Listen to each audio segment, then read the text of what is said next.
Bismillahirrahmanirrahim. Assalamualaikum warahmatullahi wabarakatuh.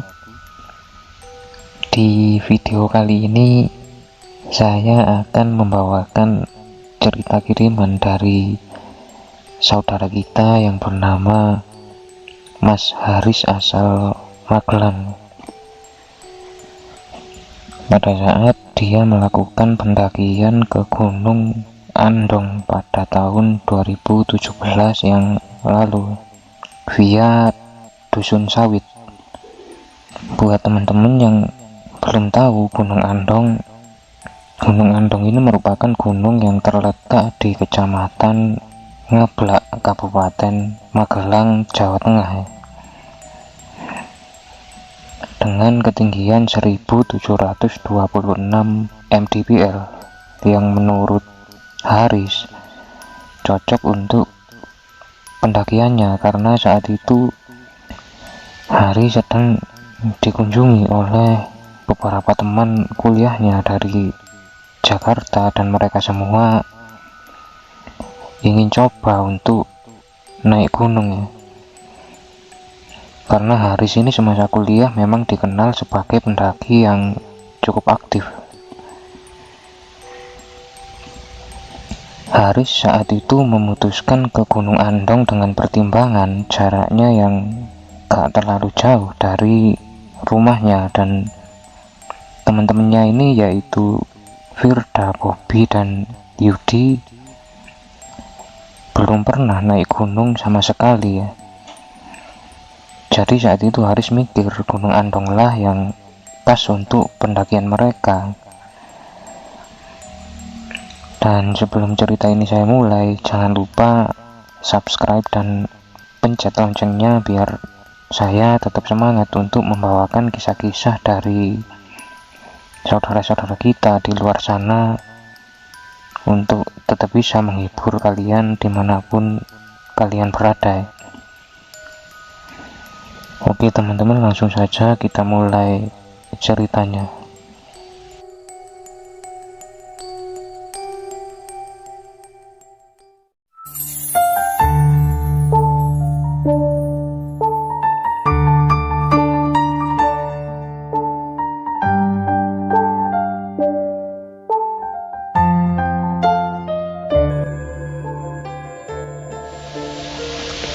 Sore itu Haris senang sekali karena dia mendapat kunjungan dari teman kuliahnya yang bernama Firda, Bobby, dan Yudi. Mereka pun saat itu ngobrol-ngobrol sambil bercanda-bercanda untuk mengenang masa kuliah mereka dulu ya.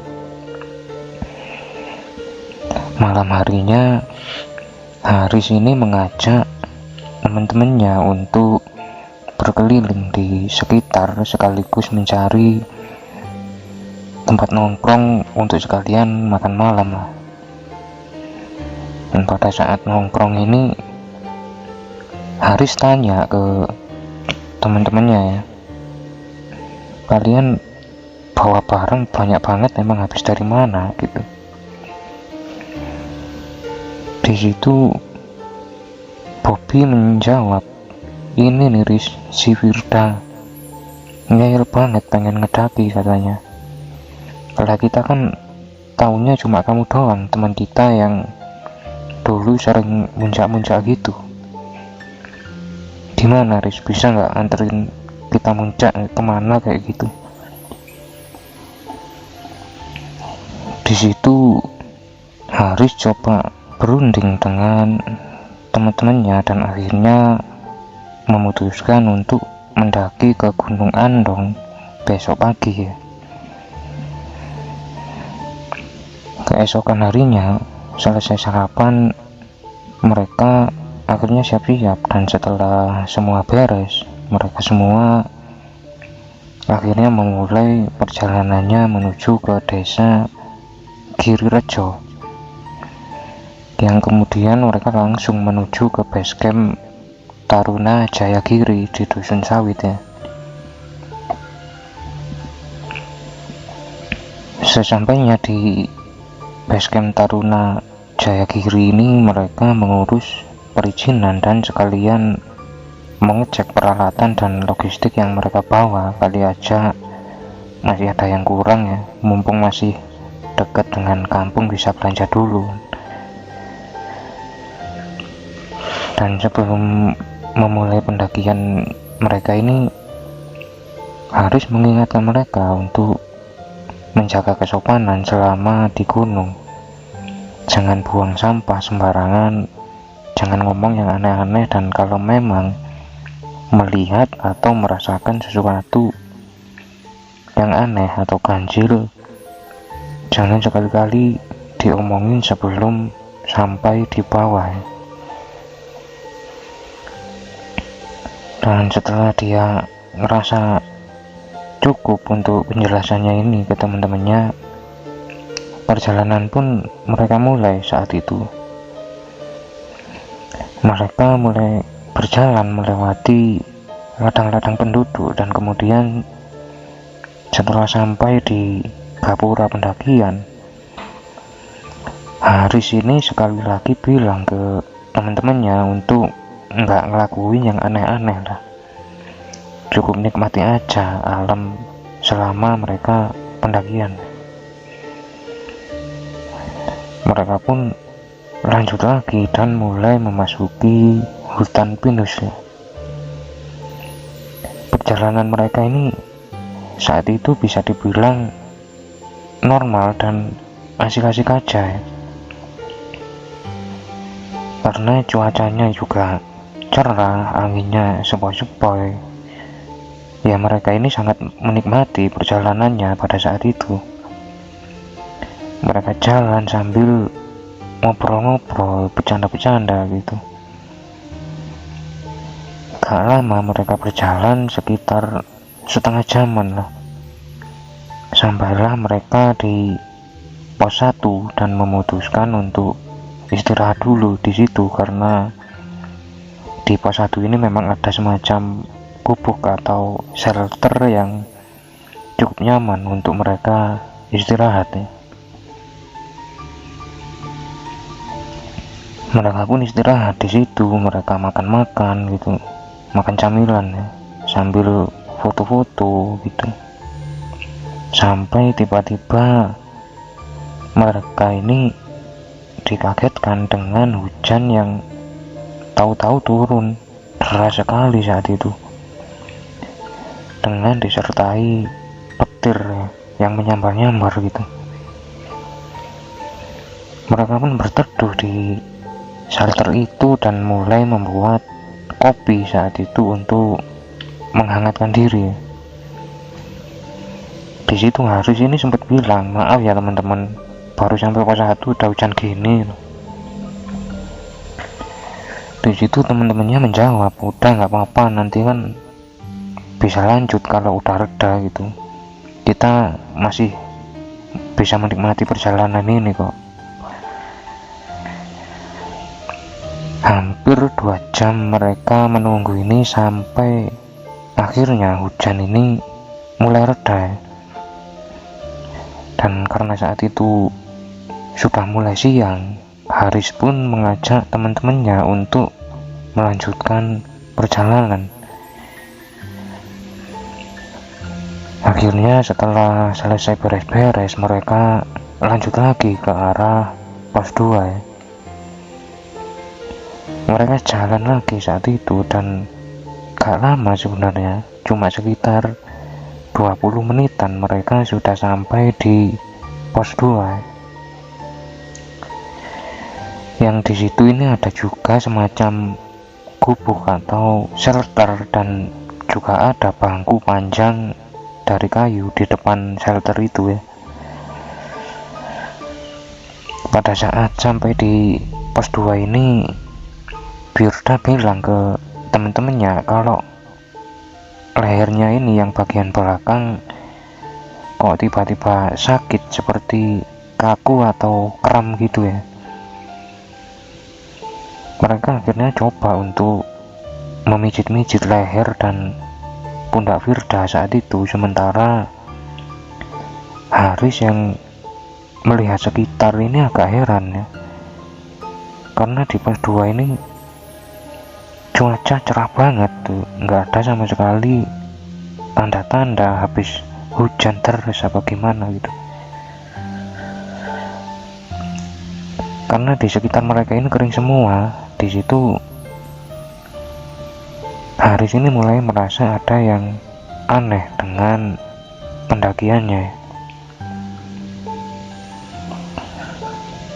Dia pun kemudian meminta teman-temannya untuk segera melanjutkan kalau memang Firda sudah baik-baik aja ya. Karena dia mikir nanti malah kesorean kalau lama-lama di sini gitu. Mereka pun melanjutkan perjalanan saat itu menuju ke Puncak Jiwa ya. Jalur dari pos 2 ke atas ini mulai menanjak dan berkelok-kelok ya. Yang kemudian mereka juga memutari punggungan bukit dan sampailah mereka di semacam tikungan ya, yang dimana di tikungan atau pertigaan ini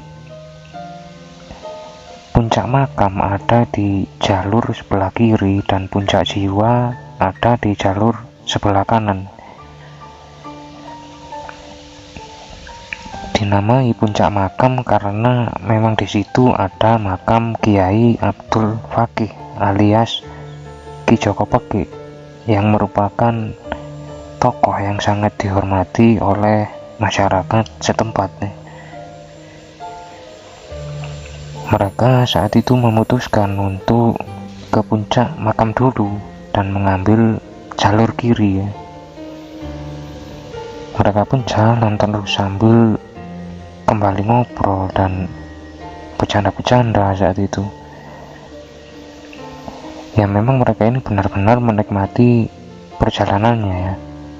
Mereka ini sampai keasikan ngobrol saat itu, sampai tiba-tiba Bobby bilang, "Loh Riz, ini kan pertigaan yang tadi, apa bukan ya?" Di situ Haris benar-benar kaget ya, karena mereka kembali ke pertigaan awal tadi. Haris ini sempat untuk coba melihat-lihat sekitar untuk memastikan apa benar mereka balik ke situ. Dan belum sempat Haris ini ngomong ke teman-temannya, tahu-tahu Bobby sudah mengambil keputusan untuk lewat jalur kanan aja menuju ke puncak jiwa. Padahal Haris ini masih bingung karena dia ini udah sering kesini tapi nggak pernah ngalamin hal semacam ini sebelumnya. Dan karena Bobby ini udah jalan duluan, mereka semua akhirnya yang ikut aja saat itu dan mulai jalan menuju ke puncak jiwa.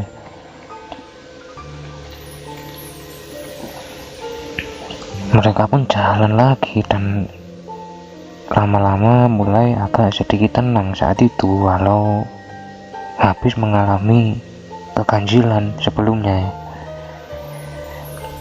Mereka jalan lagi dengan asik, ngobrol dan bercanda-bercanda lagi gitu. Mereka ini emang seperti keasikan sendiri sampai mereka ini nggak sadar kalau posisi mereka ternyata sudah berada di tengah-tengah hutan. Haris yang sadar pertama kali meminta temannya untuk berhenti dulu saat itu. Bentar, break dulu kayak gitu. Dia ini mulai melihat sekitar, dia menoleh ke kanan kiri gitu. Haris ini bingung karena vegetasi di hutan ini sangat berbeda jauh dengan vegetasi di hutan Gunung Andong yang pernah dia lewati. Haris ini seakan nggak bisa mengenali mereka ini udah di mana atau udah sampai mana gitu. Dan akhirnya dia meminta teman-temannya untuk jalan lurus saja, siapa tahu ketemu dengan jalur lagi, karena mereka udah benar-benar gak tahu jalur saat itu.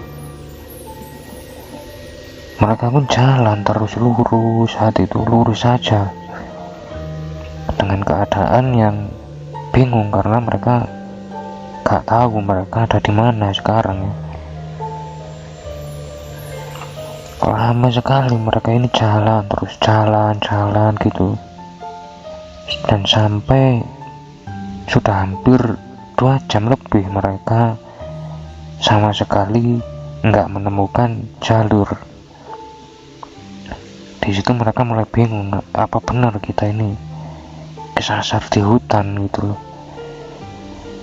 Akhirnya karena lapar dan kelelahan, mereka memutuskan untuk istirahat dulu dan makan gitu, agar mereka juga saat itu mikir biar bisa berpikir lebih jernih lah sehabis makan ya. Dan setelah mereka memutuskan untuk istirahat, mereka pun akhirnya mulai mencari tempat yang cukup layak untuk istirahat ya. Mereka mulai muter-muter, dan setelah menemukan tempat yang cukup datar, di situ mereka mulai masak-masak kemudian makan ya. Dan setelah selesai makan ini, Haris meminta teman-temannya untuk berkumpul dan berdoa dulu lah agar diberi keselamatan dan ditunjukkan jalan gitu. Haris juga meminta teman-temannya untuk minta maaf kalau mereka ada salah saat melakukan pendakian ini gitu. Siapa tahu ada salah kata atau ada salah laku kayak gitu ya. Selesai berdoa, mereka pun akhirnya beres-beres dan mulai lagi melanjutkan perjalanan di situ. Pada saat itu mereka memutuskan untuk jalan naik aja, karena mereka mikir Puncak Jiwa ini harusnya udah deket ya, karena mereka tadi udah di pertigaan, dan berharap bisa sampai ke Puncak Jiwa agar bisa kembali turun sesuai jalur yang sudah ada. Mereka akhirnya naik terus saat itu, naik terus, menerobos semak-semak itu, naik lagi kayak gitu. Tapi setelah hampir 1 jam mereka jalan naik, mereka lagi-lagi kaget karena ternyata mereka kembali ke tempat mereka istirahat tadi, karena bekas-bekas mereka masak sama buat api unggun ini masih ada di situ. Dan disitulah mereka ini semua mulai panik dan gak tahu mau kemana gitu. Dan belum selesai mereka panik ini, tahu-tahu Firda sudah teriak dan langsung berlari ke arah bawah. Jadi Firda ini tiba-tiba teriak-teriak kayak ketakutan dan langsung lari ke arah bawah itu, nggak tahu kenapa gitu. Haris dan teman-temannya pun mengejar Firda dengan sedikit kesusahan karena Firda ini larinya kenceng banget ya.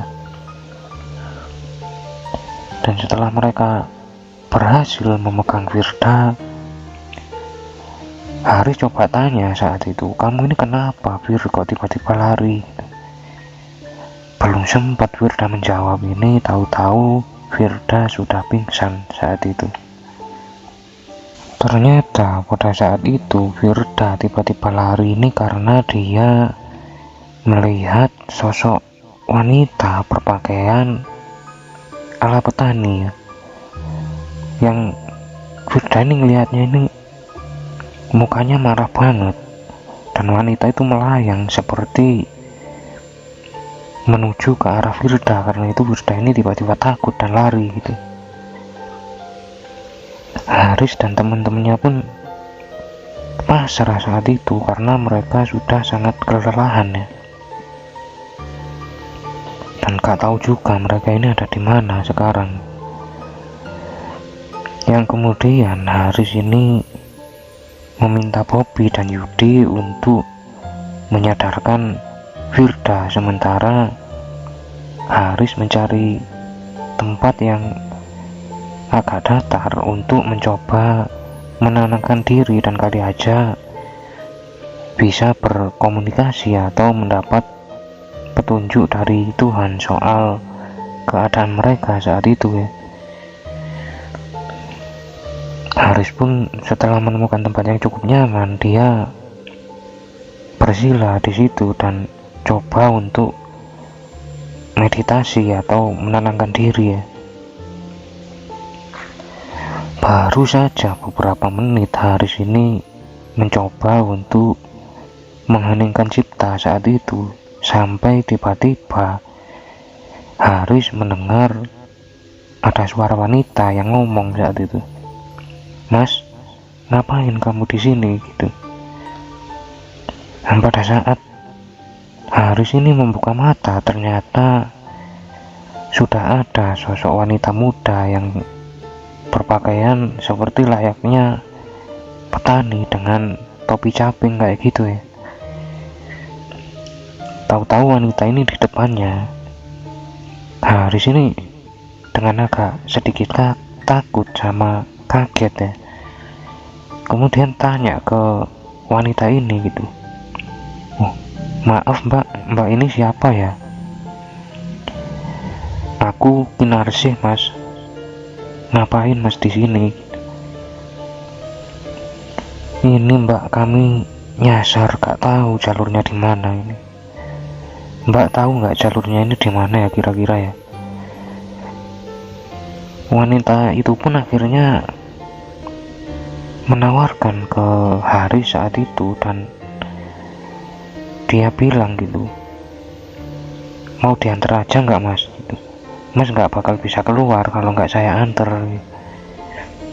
Di situ Haris sempat menjawab, "Apa nggak ngerepotin mbak?" Gitu. "Enggak kok mas, mari saya antar aja." Gitu. Akhirnya di situ Haris memanggil Bobby dan Yudi untuk segera jalan. Sementara Firda ini terpaksa harus mereka tandu karena belum juga sadar saat itu. Mereka pun mulai jalan saat itu mengikuti Kinarsih. Tapi ternyata hanya Haris aja yang saat itu melihat Kinarsih, sementara Bobby dan Yudi di belakangnya gak lihat apa-apa di teman Haris itu. Mereka berdua hanya mikir kalau mungkin Haris ini udah nemu jalannya, jadi mereka ini ngikut aja gitu. Di situ selama perjalanan Kinarsih ini bilang ke Haris, "Mas, di depan udah jalur, Mas lurus saja sama teman-temannya, dan tolong bilang ke teman Mas yang perempuan jangan mengotori gunung ini ya. Kami semua nggak terima di sini kalau dia mau mengotori gunung ini." Setelah itu Kinarsih ini tahu-tahu belok kembali berjalan masuk ke arah hutan. Haris yang saat itu masih heran dengan sosok Kinarsih ini kemudian sadar setelah pundaknya ini ditepuk-tepuk oleh Bobby gitu. Bobby saat itu tanya, Lus kamu ngapain tiba-tiba diam, kita kemana ini, kita masih di hutan aja kok. Saat itu Haris akhirnya sadar dan dia pun jalan lurus lagi, dan benar saja ternyata hanya sekitar 15 menit mereka jalan, ternyata mereka sudah kembali sampai di pertigaan sebelum puncak jiwa tadi. Di situ Haris, Bobby dan Yudi lega sekali karena akhirnya mereka bisa ketemu jalan lagi gitu, gak kesasar lagi di dalam hutan nih. Mereka saat itu memutuskan untuk istirahat aja di situ sebentar, sementara pikiran Haris ini melayang-layang tentang sosok Kinarsi ini. Siapa ya Kinarsi ini sebenarnya, kayak gitu. Di situ akhirnya mereka pun mulai jalan turun ya, karena hari sudah mulai gelap. Mereka nggak mau kesasar lagi, mereka mau nggak mau turun dengan bergantian menandu Firda yang saat itu masih belum sadar ya. Mereka pun jalan terus, turun, jatuh turun, dan sekitar habis isya mereka baru sampai di base camp lagi. Di situ mereka sempat heran, kok jalan turun ini lama banget, sampai habis isya baru sampai gitu. Haris yang karena udah pikirannya udah penuh sama sosok Kinarsi ini, dia nggak mau banyak omong saat di base camp, dan dia hanya membantu mengupayakan agar Firda ini segera sadar ya. Di situ mereka ini bahkan sampai sempat menginap di base camp karena Firda ini lama sekali nggak sadar-sadar gitu. Dan keesokan harinya, setelah Firda ini dapat pertolongan dari orang pintar yang ada di sekitar, akhirnya Firda bisa sadar saat itu, dan dia mulai menceritakan saat dia seperti dikejar oleh sosok wanita berpakaian petani yang melayang. Pada saat Firda cerita ini, Haris tiba-tiba ingat dengan sosok Kinarsi yang membantunya mencari jalan, dan ingat juga dengan pesan-pesan dari Kinarsi ini. Pada saat itu, setelah Firda agak tenang dan mereka udah makan, sarapan, dan udah normal lagi kayak biasanya, Haris meminta Firda untuk jujur saat itu sama dia gitu, dan juga sama teman-temannya. Tujuan kamu ke atas itu apa sebenarnya, Fir? Gitu. Karena kita dapat teror yang macem-macem di atas ini. Aku tahu kamu punya tujuan lain karena ada yang kasih tahu aku di sana. Firda akhirnya jujur ke Haris dan teman-temannya saat itu bahwa sejak awal niat Firda ini naik ke gunung karena dia memang pengen bunuh diri, karena saat itu dia baru saja diputuskan oleh tunangannya, dan tunangannya ini tahu-tahu sudah menikah dengan wanita lain. Firda frustasi saat itu dan pengen bunuh diri di gunung kayak gitu. Dan akhirnya terjawab sudah kenapa mereka mengalami banyak teror di Gunung Andong ini, sampai-sampai mereka ini gak bisa mencapai puncak jiwa atau bahkan puncak alap-alap ya. Dari cerita Mas Haris ini sebenarnya kita bisa mendapat banyak pelajaran ya, kalau kita naik gunung dan kita punya niat yang buruk, nanti yang celaka ini bukan kita doang, tapi teman-teman kita juga. Jadi buat yang mau naik gunung, tolonglah jangan egois dengan kepentingan pribadinya ya. Semoga kisah ini bisa menghibur teman-teman semua yang ada di rumah atau dimanapun kalian berada ya. Sampai jumpa di kisah selanjutnya dan salam sukmo, salam rahayu.